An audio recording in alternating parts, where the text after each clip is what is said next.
Entendendo a Bíblia em boa companhia. Santo, santo, santo é o Senhor.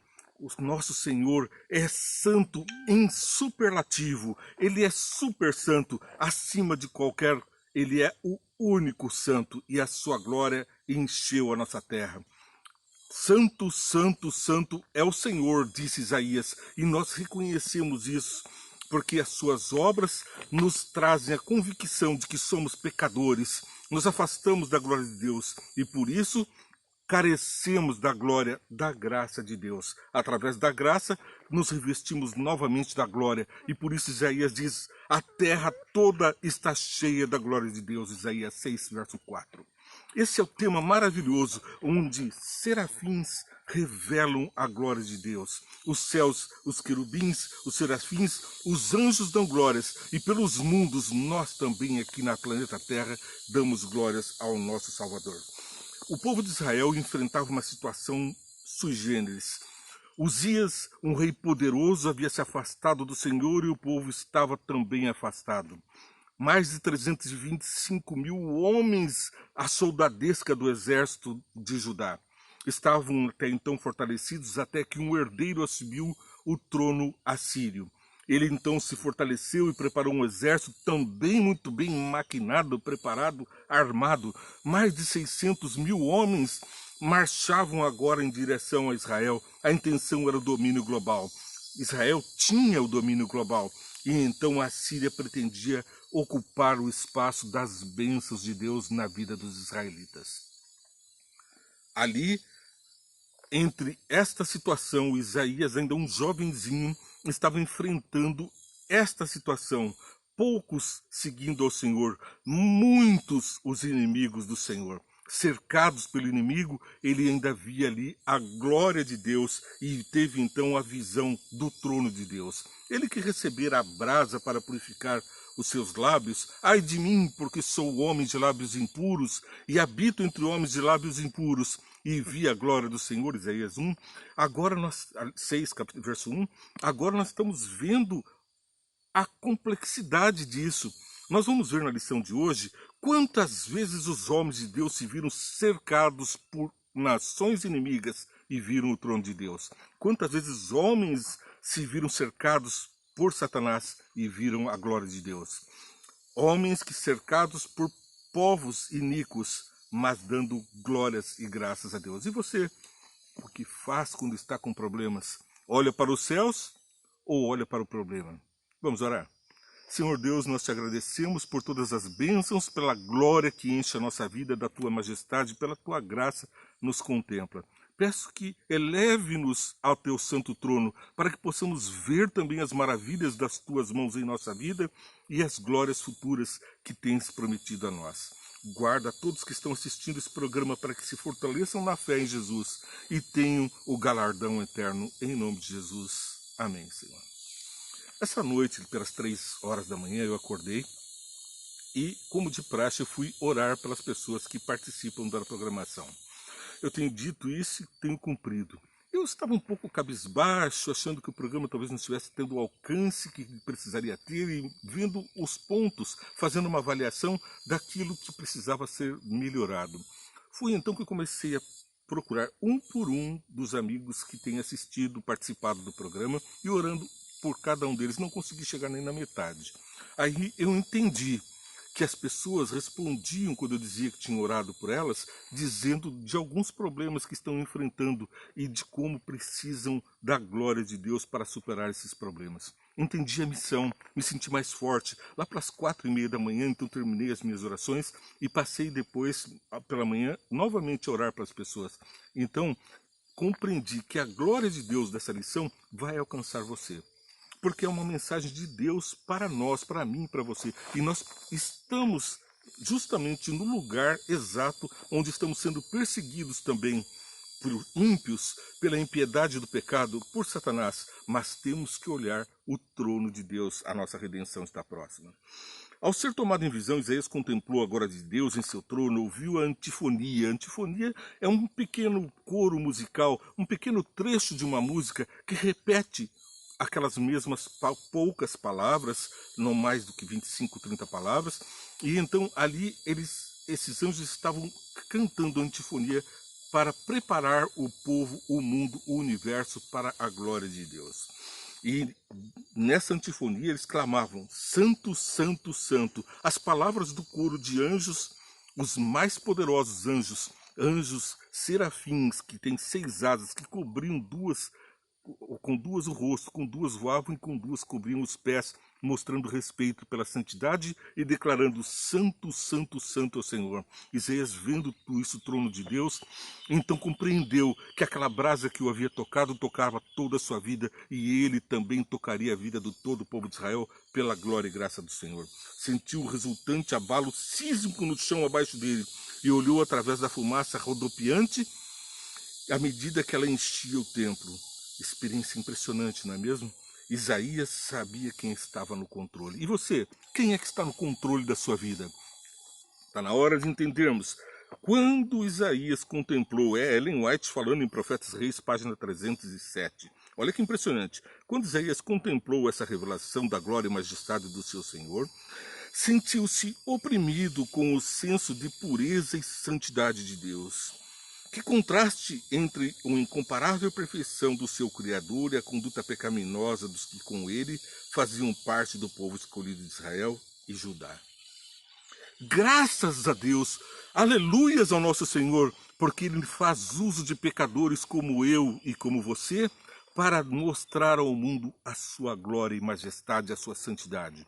A sua santidade nos transforma e somos capacitados para que as pessoas não vejam a nudez do nosso pecado, mas que sejamos revestidos pela graça de Jesus e assim cobramos o mundo com a glória de Deus. Essa é a nossa missão. Ezequiel, Daniel e João estavam exilados em países opressores. Todos eles estavam vivendo em cativeiro.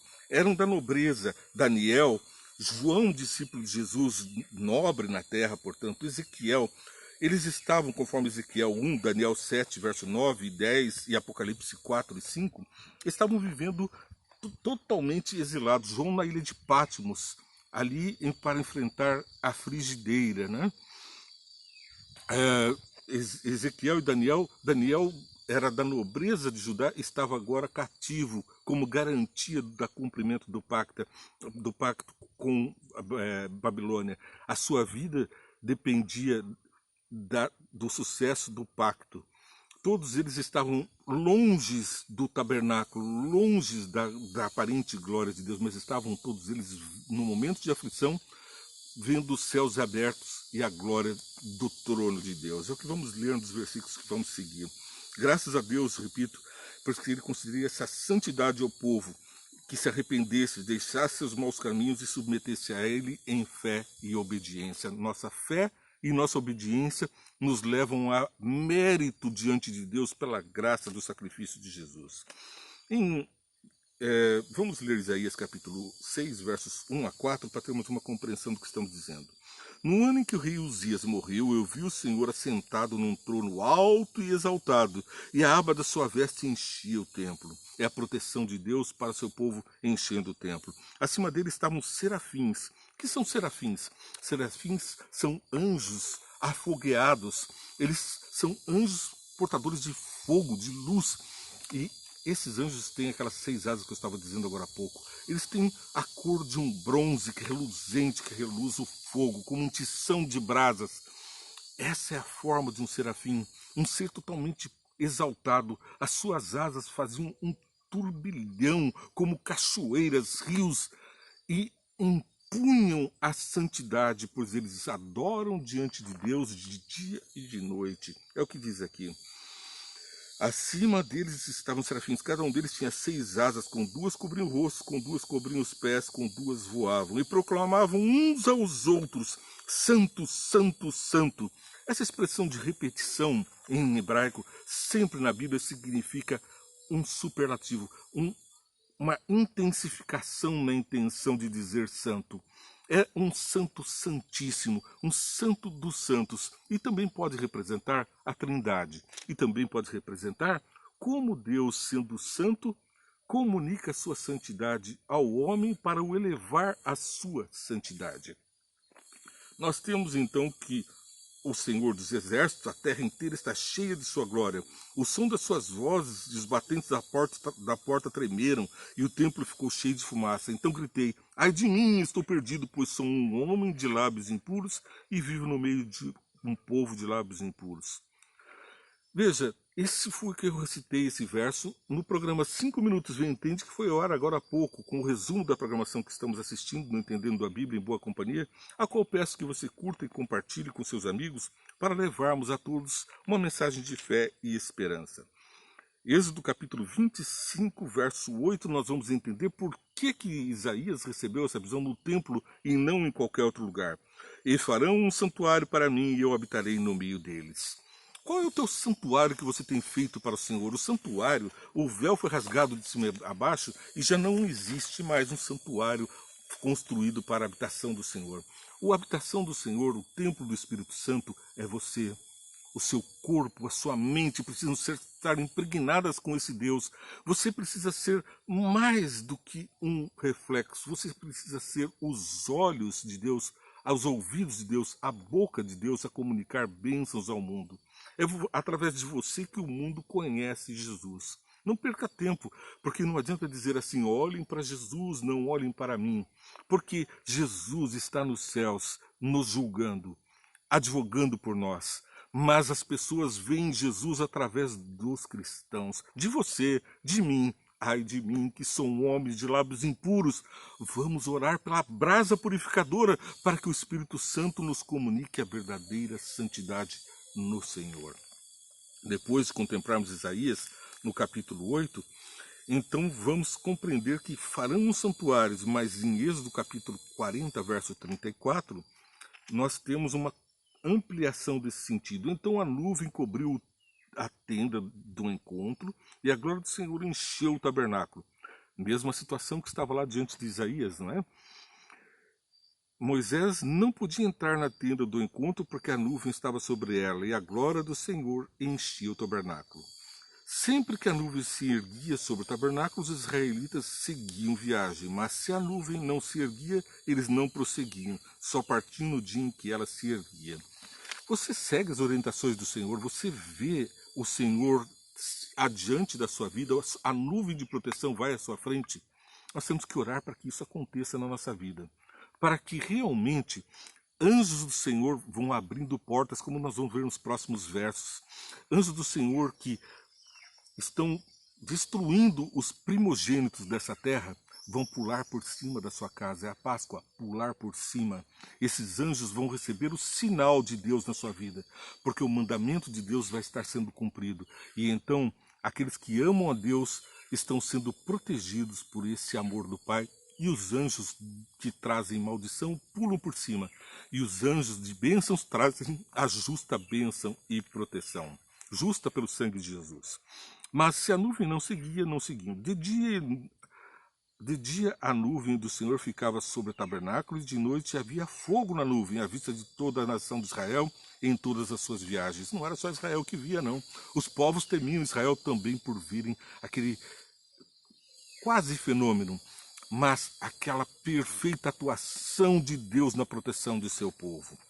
Depois vamos ver como aconteceu essa proteção de forma mais eficiente na vida dos homens. 1 Reis, capítulo 6, verso 8. Ora, o rei da Síria estava em guerra contra Israel. Depois de reunir-se com seus conselheiros, disse: montarei meu acampamento em tal lugar. E ali acontecia uma coisa estranha. Cada vez que ele planejava montar um acampamento para fazer o ataque, o rei de Israel tomava providências e abortava o plano, sabotava o plano. E o rei da Síria era surpreendido, mas os homens de Deus mandavam uma mensagem ao rei de Israel: evite passar por tal lugar, pois os arameus estão descendo para lá. Então o rei de Israel era sempre avisado, Israel era sempre protegido. Assim o rei de Israel investigava o lugar indicado pelo homem de Deus. Repetidas vezes Eliseu alertou o rei, que tomava devidas precauções. Quando nós somos alertados, tomamos precauções, temos a proteção. Quando nós somos alertados e somos nécios, loucos, Deixamos de ouvir os bons conselhos, como tanto alertou ali Salomão em Provérbios e também em Eclesiastes. Nós vemos que a loucura do homem vai no sentido de atender o seu próprio coração e não os conselhos de Deus. Mas aqui o rei estava atendendo. Isso enfureceu o verso 11 do capítulo 6 de 2 Reis. Isso enfureceu o rei da Síria, que, convocando seus conselheiros, perguntou-lhes: vocês não me apontarão qual do nosso está do lado do rei de Israel? Ele suspeitava de um espião. Mas existiam, na verdade, espiões dentro do povo de Israel. Veja por que a gente chega a essa conclusão. Respondeu um dos conselheiros, verso 12. Nenhum de nós, majestade, é Eliseu, o profeta que está em Israel, que revela ao rei de Israel até as palavras que tu falas em teu quarto. Foi como Daniel, que recebeu de Deus a visão até daquilo que Nabucodonosor tinha recebido em sonhos no seu quarto. Deus é o que revela todas as obscuridades. Ele nos traz luz. A nossa vida é plena de luz se nós seguimos no caminho de Deus. Ordenou ao rei: descubram onde ele está, para que eu mande capturá-lo. A intenção não era matá-lo, era capturar a bênção, era trazer Eliseu para junto deles.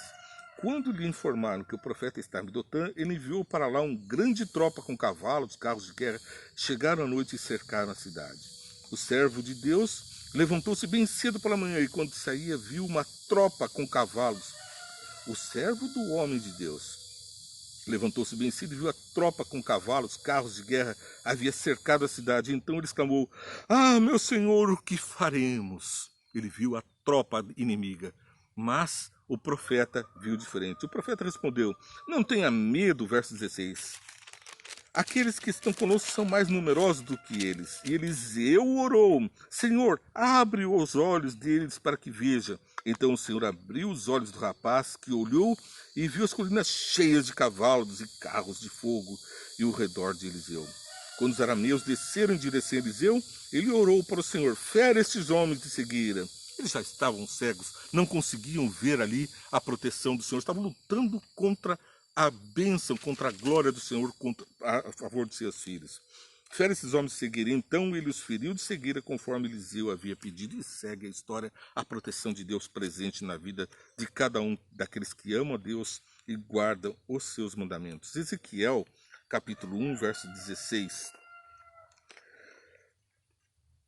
Esta era a aparência das rodas da estrutura. Então Ezequiel começa a descrever o trono de Deus. Ele vai falando de como que era a estrutura do trono, dá detalhes. Ezequiel, do capítulo 1, versos 26 e 28. Acima da abóbada, sobre as suas cabeças, havia o que parecia um trono de safira, e bem alto sobre o trono havia uma figura que parecia um homem.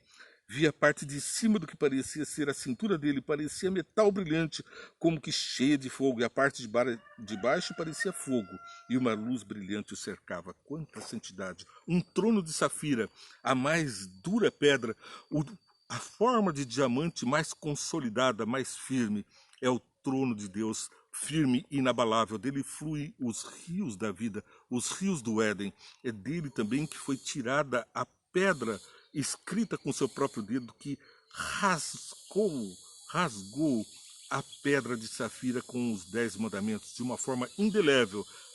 Os mandamentos estavam para sempre espelhando o caráter de Deus. Daniel capítulo 7, verso 9 e 10 também fala dessa mesma situação.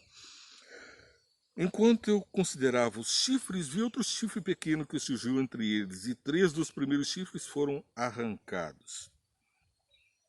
Para dar lugar a esses chifres, possuíam olhos como olhos de homem, uma boca que falava arrogância. Enquanto eu olhava, tronos foram colocados, e um ancião se assentou. Sua veste era branca como a neve. É Deus assentado no seu trono. É Jesus Cristo assentado no trono, nas nuvens do céu, voltando também para nos buscar.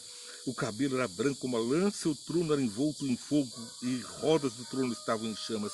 A coerência na descrição daquilo que parece uma miragem, uma fantasia, um trono tão diferente daquilo que estamos acostumados, mas a santidade do trono de Deus é diferente daquilo que nós podemos imaginar. Daniel também deu esse exemplo, que também está em Apocalipse. Lá João também estava na ilha de Patmos e viu preso por lá, isolado do mundo. Apocalipse capítulo 4, versos 5 e 6. Do trono saíam relâmpagos, vozes e trovões. Diante dele estavam acesas 7 lâmpadas de fogo, que são os 7 Espíritos de Deus. E diante do trono havia algo parecido com um mar de vidro claro como cristal. No centro, ao redor do trono, haviam 4 seres viventes cobertos de olhos, tanto para frente como para trás. E ali a glória de Deus cercada de anjos, seres nobres, dando de todas as formas a certeza da santidade de Deus. Agora passamos a ler Atos capítulo 7, versos 55 e 59. Indo para a finalização do nosso programa, vamos entender que mas Estevão também viu a glória de Deus. Ele não estava entre o povo inimigo, ele estava no seio do povo de Israel, o povo que tinha a mensagem de um Deus santo para levar para o mundo. Esse mesmo santo agora estava sendo apedrejado, morto, perseguido pelo amor de Jesus. Mas Estevão, cheio do Espírito Santo, levantou os olhos para os céus e viu a glória de Deus e Jesus em pé à direita de Deus. E disse: vejo os céus abertos e o Filho do Homem em pé à direita de Deus. Cuidado! Mas eles taparam os ouvidos e, dando fortes gritos, lançaram todos juntos contra ele. É a fúria de Satanás, daqueles que não querem ouvir as vozes de Deus, não querem ver a bênção de Deus, não querem contemplar a santidade do trono de Deus, não querem se fazer santos em sua vida, receber a brasa para purificar a sua vida, a brasa do trono de Deus.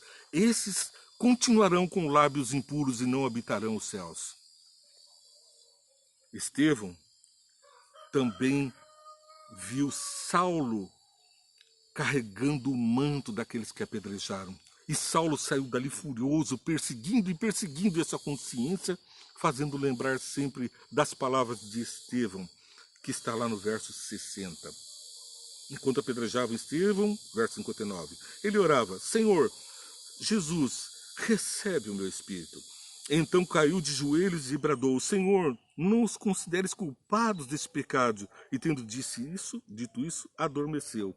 E Saulo estava ali consentindo na morte de Estevão. O Senhor colocou a brasa viva nos lábios de Saulo e ele se transformou em Paulo, um pregador que também passou a ser perseguido. Estevão, eu, você, quando somos purificados, falamos e fazemos como Jesus. Lucas 23, 34. Lucas, o mesmo autor do livro de Atos, no capítulo 23, versos 33, nos traz a seguinte mensagem: quando chegaram ao lugar chamado Caveira, ali crucificaram com os criminosos com a sua direita e um outro à esquerda. Quem é que estava à esquerda e à direita de Jesus? Criminosos, ladrões, pessoas da pior estirpe, terroristas dentro do povo de Israel. Ladrões que acusavam também a Jesus, um deles. O homem então ali viu o trono e viu pecadores. Já o próprio Jesus também viu Deus em seu trono e disse: entrego nas mãos o meu espírito. Verso 39. Um dos criminosos que ali estava dependurado, lançando-lhe insultos: você não é o Cristo? Salve-se a si mesmo e a nós. Ele não sabia que Jesus tinha esse poder de salvar-se a si mesmo e a nós. Ele ressuscitou, salvou-se da morte e nos levou para o poder de também enfrentarmos até a morte, contemplando o trono de Deus. Perseguidos, inúmeros cristãos têm sido mortos no correr dos tempos e ainda hoje. Todos, no entanto, são fortificados ao contemplarem a glória de Deus. Um dos criminosos lançando insulto, mas o outro criminoso, verso 40, e o outro criminoso repreendeu, dizendo: você não teme a Deus, nem estando sob a mesma sentença? Nós estamos punidos com justiça, porque estamos recebendo o que os nossos atos merecem. Mas este homem não cometeu crime algum. Nós estamos recebendo o fruto do pecado, aquilo que merecemos. Mas Jesus, que não cometeu crime algum, está sendo crucificado e logo diz: Jesus, lembra-te de mim quando entrares no teu reino. Jesus lhe respondeu: eu lhe garanto, hoje Você estará comigo no paraíso. Eu lhe garanto que você vai estar no paraíso. Você também vai ver o trono de Deus, a glória de Deus chegando sobre nós. Nas tuas mãos entrego o meu espírito, é o verso 46. Já era quase meio-dia, trevas cobrindo toda a terra até as 3 horas da tarde, o sol deixava de brilhar, o véu do santuário rasgou-se ao meio. A mesma situação de Isaías, terremoto, o templo se enchendo de fumaça, o véu com a presença, saindo a presença de Deus, o véu se rasgando, está cumprido, não precisa mais o sacrifício do cordeiro que apontava o sacrifício de Jesus. Já Jesus cumpria a missão. E então, no verso 46, Jesus bradou em alta voz: Pai, nas tuas mãos entrego o meu espírito. Tendo dito isso, expirou. Não sem antes dizer: Pai, perdoa-lhes, porque não sabem o que fazem. Nós estamos perdoados para contemplar a glória de Deus, mas precisamos da brasa viva para purificar o nosso ser e caminhar com segurança, mesmo em meio aos tormentos dessa vida. Você que relatou os problemas que está passando quando falei que estava orando por você, saiba que a brasa viva do Senhor, a nuvem que vai acima, te protege do frio, te ilumina na noite e te dá calor no frio da noite e te dá sombra no escaldante do deserto. Águas vivas correm da rocha, Jesus, e assim o maná cai dos céus e ainda vemos as bênçãos. Olhemos para elas e não procuremos as perdizes, porque das perdizes vem a morte, da bênção terrena, da riqueza terrena. Nós não temos a contemplação do trono, mas aquele que busca encontra a salvação no Senhor. Você está assistindo Entendendo a Bíblia em Boa Companhia, que vai ao ar diariamente às 9 horas. Há 5 minutos, Vem Entende, foi ao ar agora há pouco. É o resumo dessa programação, que vai também todos os dias às 8 horas ao ar. Eu te convido, curta, compartilhe, siga a programação. Abençoe as pessoas orando por elas. Comente os seus pedidos de oração e comente por quem você está orando e quais as graças, as bênçãos dos céus você está recebendo nesse ano novinho, como uma nova oportunidade de uma vida plena com Jesus. Que Deus te abençoe, te guarde e te guie em todos os seus caminhos numa bênção maior do que essa. Deus te abençoe muito.